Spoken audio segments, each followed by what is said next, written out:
j'avais un cabinet incroyable qui était dans le 7e arrondissement, du côté musée d'Orsay, dans la rue.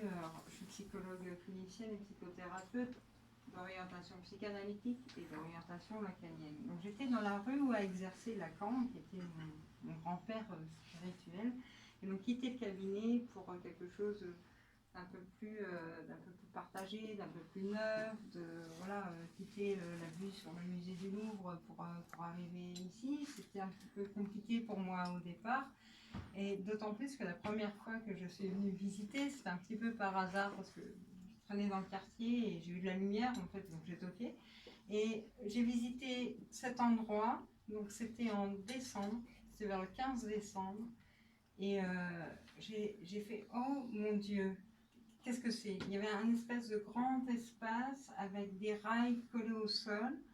Et donc, Gilles qui était là et qui me disait « Ok, votre bureau pourrait être là. » Et là, il a fallu que je me projette.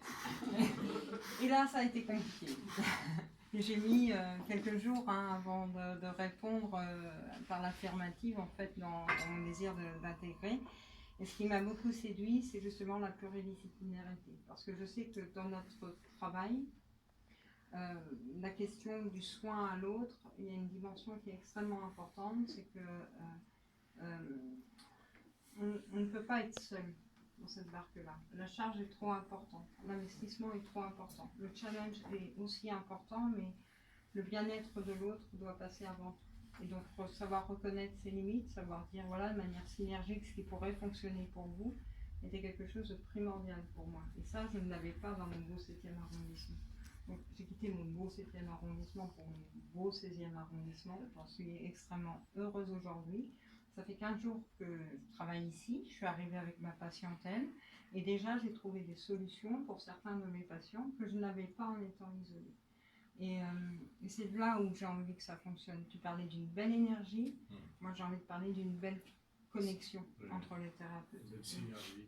Et une belle envie de bien faire les choses. Et ça, c'est quelque chose qu'on ressent presque au quotidien. Dès qu'on pousse la porte, il y a comme un avant, un après à partir du moment où on pousse la porte. Et c'est dans le futur et dans l'après que j'ai envie de me projeter maintenant par rapport à ce centre-là. Et forcément, Clément, tu fais partie du bateau. Ah bah, de toute façon, je compte bien y rester le plus longtemps possible. Il y a beaucoup de choses à faire. Donc, et ce qu'il y a de beau dans ce bateau, c'est qu'il n'y a pas vraiment de capitaine, c'est qu'on se passe la barre. Oui, c'est vrai qu'il y a un esprit de groupe qui, pour le moment, est porteur. Il n'y a pas besoin d'avoir une personne plus moteur qu'une autre. Quand on se met à plusieurs pour réfléchir, ça porte tout de suite. Peut-être qu'après, certains prendront certains sujets plus à cœur. Mais en tout cas, pour le moment, aujourd'hui, dès qu'on se met à plusieurs, hop, il y a quelque chose qui monte. Ça fonctionne. Et je pense que aussi, ça a dû être... c'est ce qui a été décelé un petit peu pour nous prendre dans cette aventure. C'est que, voilà, on aime bien travailler en groupe et on vous encourage à le réitérer vous-même parce que c'est super.